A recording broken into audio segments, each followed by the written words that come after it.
What is up, guys? This is a series where I stalk a bunch of Korean games to bring you 7 new picks that are doing really well and are a lot stronger in 6.11. Remember that we are looking at Korea specifically in this video because it's still early into the patch, right? Korea tends to theorycraft more, they experiment a little bit more, and they just play a lot more than we do. So in theory, they're going to find a few of these picks a little earlier than we would. Just before we get into the video, remember I have a giveaway going on at the moment for $150 of RP, a headset and a mouse. You can check that down in the description if you want to enter. I'm just going to keep reminding you through the month so nobody misses it. Hecarim is the first one we're going to look at, and I was a little bit surprised to see him here after the Triforce changes. Like, he doesn't really use the extra attack speed a ton or the cooldown reduction. He spammed his Q anyway. He's actually doing a bit better in the jungle at the moment, going Cinderhulk into Triforce into Spirit Visage. It does make some sense, like tanky but a ton of damage. That's kind of sadly exactly what Season 6 is about right now. He has been creeping up the last few patches, like slowly getting more popular and just a little bit better, I guess, and that's a lot to do with the indirect changes. So like Ghost made him a little bit better, kind of need to use Ghost to gank people a lot of the times, and now it's on a much shorter cooldown. Your clear speed is really good, you have good ganks as well, good damage, and he's just hard to deal with in a team fight. Playstyle wise, he's much more effective like early to mid game than later, kind of hard to deal with that base damage, and AD carries do not have the damage to kill him, but he can kill them. Like a lot of these hybrid tanks, when an AD carry does get the damage to kill you, then he becomes a lot less useful because he can't really do his job as well. Next up is probably one of the biggest surprises, Cassiopeia. She got some nice changes last patch, and I was waiting to see if people started to use her properly. She's kind of actually perfect for the Korean style of play, highly mechanical, kind of complicated, but can hard carry a game. Funnily enough, she actually has a better win rate top lane, even though she's more popular in the mid lane. She does kind of punish bruises with poke, plus tanks can't really do much to stop her farming. She's going to farm from range with her tier while still doing some decent damage, a lot like Ryze actually, if you want to think of it like that, but safer and longer range, and she's still good mid lane or top lane. We do always think of Cassio as like this late game monster, right? She has the advantage of not needing boots, so it frees up an item slot, but she also takes time to ramp up in the game. That's kind of actually partly why we're seeing her top, so we still have the mid laner's damage to carry early to mid while she is ramping, but if she is mid, then the team kind of lacks that damage early, and top she is more like a secondary damage source. If you do play her mid, then you kind of have to accept that you won't be doing the most early, but later you can just kill literally everyone. Now I am so glad this next one is here and getting a bit of attention. I said the new Triforce was perfect for her, but others weren't too sure it'd be enough to bring her back. The new Triforce is perfect because Vi wants attack speed for her W damage, cooldown reduction for her ult, and she uses the Sheen and Phage proc so effectively. Warrior into Triforce seems like the popular build in Korea at the moment. It's kind of up there with the big boys now in terms of carry potential. You're not just an ult machine or an engage machine. Honestly, it's really good for an aggressive Korean style of play. You can carry with your damage and you can kill everyone. That's option 1. Option 2, you create picks and catch people when they're out of position with your ultimate. How much effect you actually have in the game is actually a lot down to you. It's controlled by you in your hands. You pick engages and you're the one killing people. Engage is honestly one of the biggest things in Korea. They love to go aggressive. They want to pick fights constantly, and to do that they have to have some kind of method to engage. With all of these nerfs to Kindred, Nidalee, and Graves, I think Vi could come back as a decent carry jungler now. Okay, so Vel'Koz is actually one of the reasons I love doing these videos. A lot of people wrote him off as trash tier after the update, but he's been getting a lot better. To be fair, he did get a pretty big buff this patch, and it's definitely given him a spike in power that people in Korea are starting to abuse. This is also support and for mid, though support is currently doing a little bit better and more popular. Vel'Koz has a lot of base damage. He always has a true kind of carry support, a lot like Zyra, but just longer range. If he gets ahead, it's so hard to deal with the damage from his ultimate. Like, that is actually one of the biggest things. You can't really go aggressive onto him because he'll knock you up and ult you, and you're probably gonna die. He builds like a secondary mage, which is really good in this meta right now. So we have tanks top and jungle, which means we don't really need the off tank as a support right now. So that's the first thing. The second thing is, if we have those tanks, we kind of actually want some more damage in the game to just kind of kill things while these guys are absorbing damage. It's a bit more punishing in lane to go against a really heavy poke champion, and it's more effective in team fights. The meta is honestly very team fight focused, and I think he'd actually be very good at lower elo as well. Even if your AD carry is terrible, it doesn't really matter. You can poke really heavily, and in team fights you can kind of make up for their lack of damage as well, so it kind of rounds out your comp, I guess.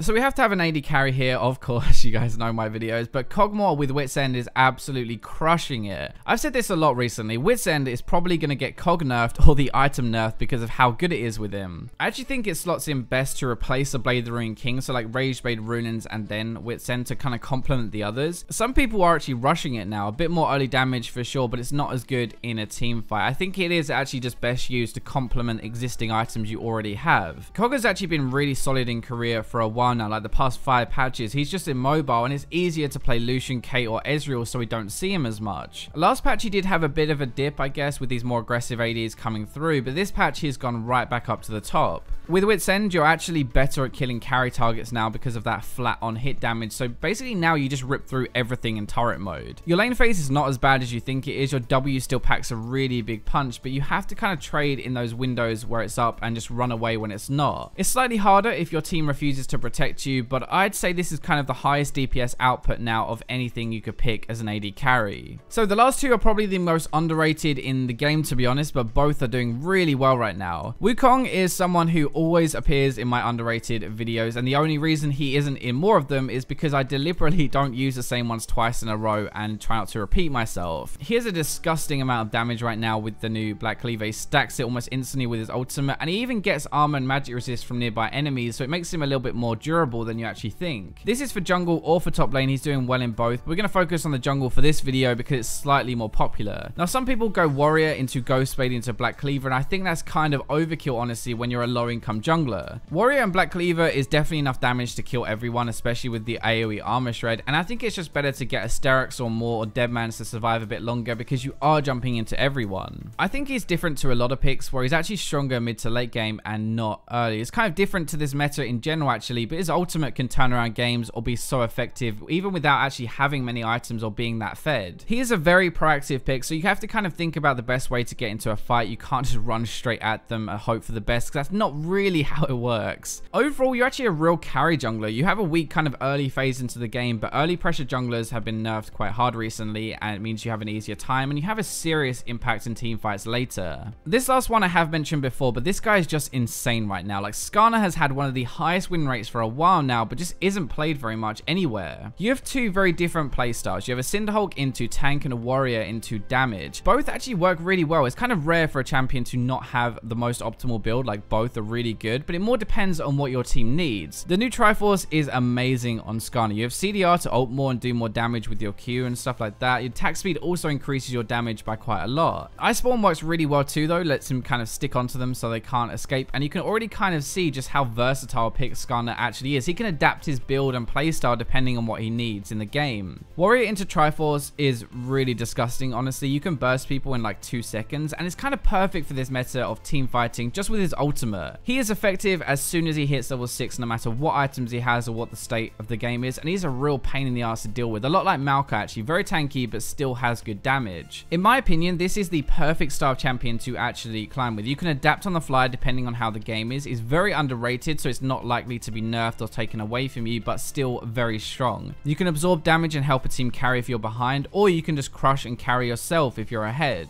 Anyway, let me know what you think of these picks in the comments. Remember to like, subscribe, comment, and share. But for now, let's go to the robots.